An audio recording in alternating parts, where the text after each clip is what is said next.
Think we are good to go for this live stream. Make sure that it's all working good. Yeah, everything's ready to go. Hello, everyone. Welcome back to another live stream following the Celtics and Timberwolves post-game reactions. Obviously, as we all know, the Celtics just went to overtime versus the Minnesota Timberwolves, falling short to the Minnesota Timberwolves 114-109. We'll express my post-game breakdown going over how I think the Celtics played tonight in their first loss of the regular season. We'll break down how the Timberwolves played as well. If you guys have any questions revolving around the game, any comments you guys would want to make, or anything about the Boston Celtics, just let me know in the comments section down below, and I'll make sure to get into that. But let's talk about the game at hand tonight, breaking down the Boston Celtics' first loss on the road to the Minnesota Timberwolves. Minnesota Timberwolves are unbeaten in the Target Center. They start off their regular season homestand 3-0, beating two of the top three teams that I think are in the NBA, in the Denver Nuggets and the Boston Celtics at home, proving to be a force in this Western Conference with weakened Memphis Grizzlies teams with injuries, weakened New Orleans Pelicans teams with injuries. This Minnesota Timberwolves team could be scary in this Western Conference. They're the number one defense for a reason, and they clearly proved that in tonight's game versus the Boston Celtics. They came out on fire defensively. Jaden McDaniels was a guy who I talked about in my pre-game video, talking about how I thought he was very, very impactful for this Minnesota Timberwolves team on defense, locking up either Jason Tatum or Jaylen Brown. Unfortunately for the Boston Celtics, he was able to limit them in very, very significant ways for the Minnesota Timberwolves. Jaylen Brown obviously had a great game in the first half. He dunked on Rudy Gobert, which was a fantastic show to see. Also made him fall to his ankles. Unfortunately, missed the mid-range shot in the third quarter or fourth quarter when that happened. But Jaylen Brown had a dominant game offensively for the Boston Celtics. Jason Tatum did as well, but Jaden McDaniels was on Jason Tatum for most of the game. So unfortunately for him, it was very hard for Jason Tatum to get a lot of his buckets one-on-one. He would have to use a lot of screens to get by Jaden McDaniels, and Jaden McDaniels was fighting very, very hard through those screens to stick to Jason Tatum as well. So it was very, very hard for Jason Tatum to find his rhythm offensively and to get a lot of open looks. But Jason Tatum did look great and efficient for the Boston Celtics, which was something very, very exciting to see from this Boston Celtics team, seeing both Jays go off. The one problem that I would say was Kristaps Porzingis. His foul trouble, he had a little bit of that, and that limited his usage late into the game and limited his offensive ability, as he couldn't really, play as hard as he would get a foul call. Therefore, Kristaps Porzingis did finish with 20 points and did have a stellar performance tonight for the Boston Celtics, but it didn't live up to the hype as he usually does in these performances. I'd like to say that Jrue Holiday also played really good on the defensive side of the basketball, but did not shoot the greatest tonight and had some plays where he should have gotten the ball off earlier when playmaking to get the Celtics better opportunities. Sam Hauser hit some big threes in the fourth quarter as well for the Celtics. Peyton Pritchard, not a great shooting night, but was doing everything for the Boston Celtics, getting offensive rebounds, hustling, making plays. Al Horford, same thing. Loved what I saw out of those two guys on the hustle side of the ball. With no Derek White being there, they definitely filled in that role. Celtics just needed a little bit of more juice on the offensive side of the ball going against the number one defense. They did lock up Karl-Anthony Towns. They did limit him tonight. But guys like Naz Reid had a big performance, and a guy like Anthony Edwards completely dominated in the overtime and definitely took over for the Minnesota Timberwolves to pull away in that victory.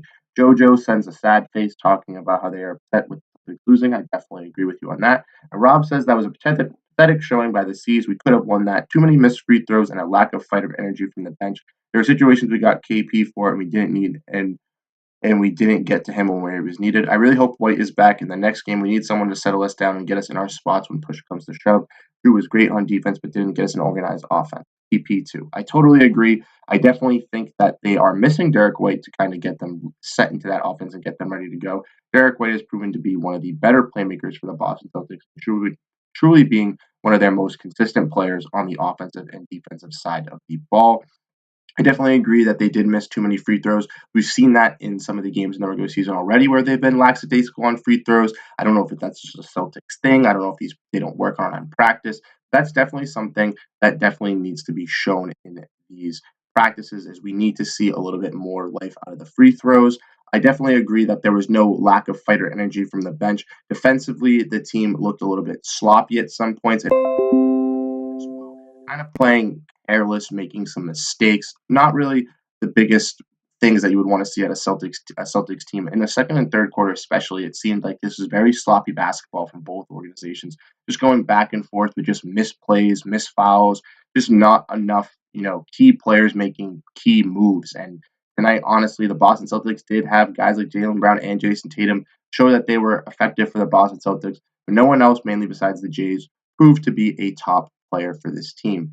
Josh Crampton says White would have helped out a lot. I totally agree. I think that Derek White is just very consistent for the Celtics team, like I've said, and I think that his impact is definitely missed. Obviously, we hope that his newborn baby is healthy. He's obviously taking personal time for that, so we obviously are wishing no rush for Derek White, but we hope that when he does come back, he is ready to go and that he is one of those guys that is going to be a big focal point for this team again and be, kind of back into that mindset of playing both sides of the ball and being there for the Celtics.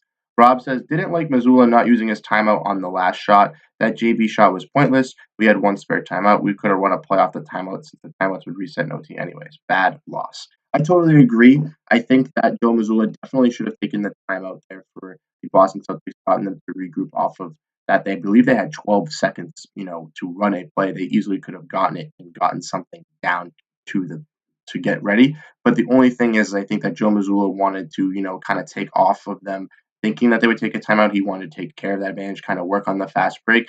The Celtics did excel on getting a lot of steals and getting a lot of fast break points tonight. I think he assumed that the Celtics would be able to construct their own play and get the ball rolling. I was looking forward for Jaylen Brown to drive to the rack on that play. I don't know if a necessary shot is the pull-up three.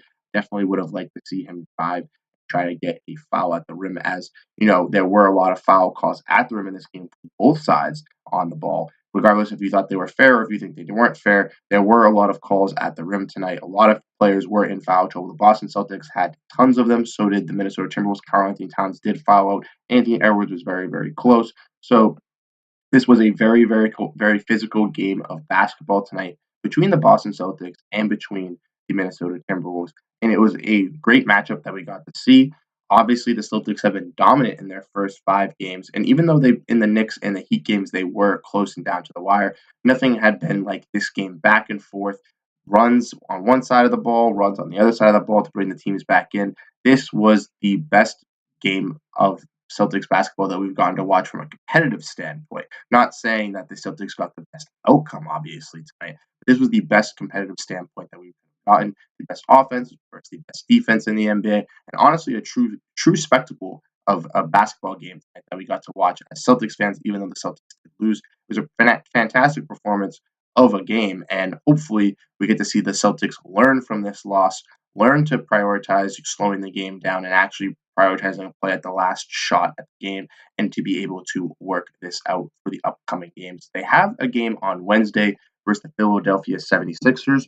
Joel Embiid went off tonight, so we'll have to see how Kristaps Porzingis and Al Horford can work on Joel Embiid in the regular season, as he has been seen to be an X factor as well. But don't be scared for the Boston Celtics. It's just one loss on the regular season. It was eventually going to happen. This happened to happen tonight, but they'll be able to bounce back and they'll be ready to go to dominate the regular season. I'm still confident in this team. I'm still confident that it's going to be a top 2 team in the Eastern Conference. And they certainly have proven that even if they have an off night on shooting like they did tonight, they could still fight in these games and still be a competing force, as they still did bring this game to overtime after not shooting the best from 3 tonight and also not having the best shooting night as a whole on the team.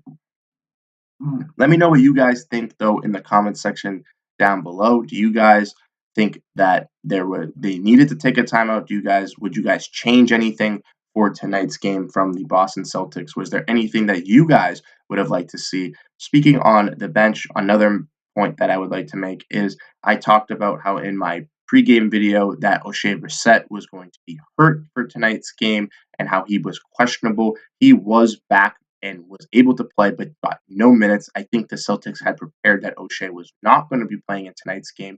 They game planned with using Lamar Stevens as the backup center, which I had mentioned previously. Lamar Stevens was the first person off the bench. I wanted to see him come in, as I think him and O'Shea Brissett kind of share a similar role. I didn't really want to see Luke Cornett tonight for most of the minutes because I felt like he didn't bring that much pressure. But tonight, Luke Cornett actually proved me wrong. Luke Cornett had, a little bit of a weird contest on Shlomo Anderson that had Drew Carter and Scalabrine chuckling because of how slow it was. But I'm not going to lie to you guys. Luke Cornett put his hustle on the money tonight. He was hustling for rebounds. He was playing good defense tonight, and he was actually looking like a serviceable piece for the Celtics team.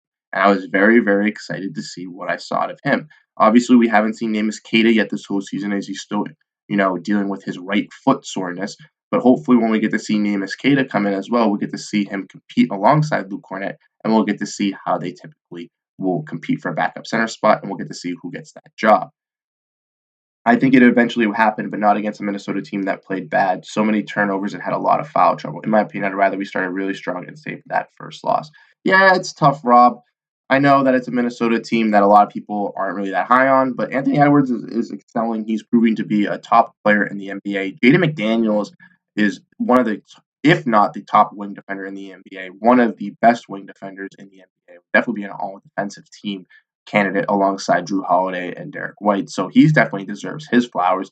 And Naz Reid being, a great backup center for this Timberwolves team. Drew Holiday was playing against Karl-Anthony Towns. He was locking him up from the three-point range. Karl-Anthony Towns wasn't hitting anything. Naz Reid comes in. He's a big impact force, can shoot and hit those threes. He's playing down low in the post. He's getting rebounds for this Timberwolves team. He was a big X factor for them as well tonight. So when you look at that, this Timberwolves team is a little bit young, but they do have these X factors that can potentially go off, and they just depended. Their bench outplayed ours, and they just had a better performance from their overall team than the Celtics did. Celtics shooting terrible from three-point percentages. What's going to lose them these games, especially if they're going to be shot chucking these threes? And they definitely did that tonight. In the second and the third quarter, there were guys like Hauser's going to shoot to get his shot going, but his big threes didn't hit into the fourth quarter. Second and third quarter, that he was just chucking them when he was out there in the first quarter, and they weren't going in. Josh Kempton said I would have used a timeout personally. Totally agree. I'm glad that most of the people in this comment section are agreeing that the timeout was necessary. I was texting one of my friends while during the game, and he definitely was like, why didn't we take a timeout? Totally agree on everyone else, and I'm glad that we all are in agreement. Yao Fernandez says Drew should have passed more. He was inefficient. Yeah, he was definitely inefficient. He did seem trying to pass a little bit. It just seemed that the Timberwolves were jumping his passes and disrupting his game tonight, unfortunately. Drew Holiday was being effective on the boards and just didn't have the greatest shooting night. I did like how one play, though, they did put Drew Holiday on the post on Mike Conley, and it was a very, very nice mismatch for the Boston Celtics. And it was a great play for them in that succession for Drew Holiday. He had a little bit of his rhythm where he was hitting some mid-ranges and was getting some of his shots to go, but ultimately just wasn't having the greatest shooting night. Rob says, is it just me or is PP just giving us nothing the past couple of games? I would love for his minutes to get cut down once White comes back and we get more minutes to Stevens, Svi, or even to Hauser. I would disagree on this take, Rob. Personally, I know that Peyton Pritchard hasn't been providing the Celtics with the greatest shooting numbers, but tonight, Peyton Pritchard was getting assists like he has been. Peyton Pritchard was fighting for offensive rebounds. And Peyton Pritchard is not someone you would expect to be, down the low blocked, trying to go up against guys like Karl-Anthony Towns, Rudy Gobert, Naz Reid, Kyle Anderson, Jaden McDaniels, these big defensive prowesses on this new Minnesota Timberwolves team. Peyton Pritchard was fighting for those loose balls. He was down in that paint, trying to cause havoc.